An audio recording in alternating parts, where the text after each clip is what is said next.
This is just going to be a quick video. I had these old mounts off the engine stand there.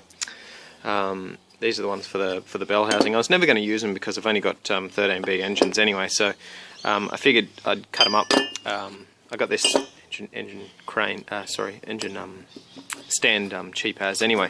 So so I cut them up and I used the tubes out and cut my own thread here for my own kind of half cog here, welded it all together. Now this obviously is pretty self-explanatory. It just goes straight on here using the existing bolts. These are the original bolts. I just grabbed them off my other engine there. So anyway, basically what I did is I used opened the hole up slightly on this one so it can slide over that kind of dowel piece there. Just basically pushes down. So I'll pull it out of alignment for you so you can see what I mean. But once I slide this hole on here, if I can't get it in, all I do is just slide it on, so it's slightly off, and just push down on it, and it'll line up the teeth on the ring gear here with this piece I made. Now it's not perfect because I made this with the angle grinder. I cut it out, but it's good enough and it does the job.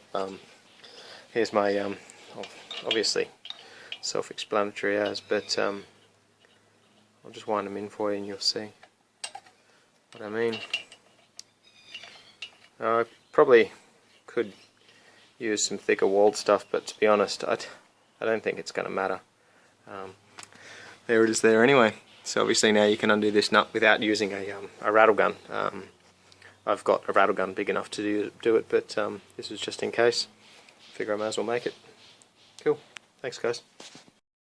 Anyway, I figured I'd just show you this one real quick. This is just a piece of MDF which I used on the back of the flywheel on the ring gear. So basically I put the wood behind, I cut it as a kind of half a semicircle, put the wood behind and then sprayed it with some black paint. The reason there's white on there, then I cut it out obviously, but the reason there's white on there is because obviously then I took it over here and I grabbed my piece. It looked exactly the same as one of these. I just cut them in half. That's why I've got 3 and not 4. And all I did was put the piece down, put the wood on top, lined it up, and just sprayed it again with white paint, so I could see on the black where the white was actually landing. And then I grabbed the angle grinder with a couple of cutting blades and just snipped out each notch, as you can see. That's why obviously it's not perfect again, but let's get it to focus. There it goes. So it's not perfect, but it's pretty close. It's good enough, to be honest. I mean, I'm sure any more than 2 teeth probably would have been enough to sustain the pressure which you're going to put on it. But anyway, I may as well just figured I'd just cut the whole thing and while I was going. Cheers. Final product. I sprayed it black using just a can of spray paint.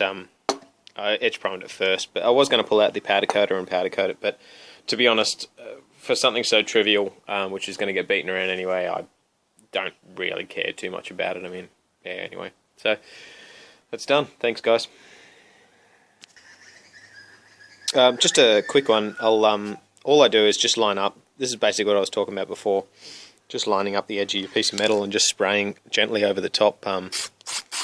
That'll do.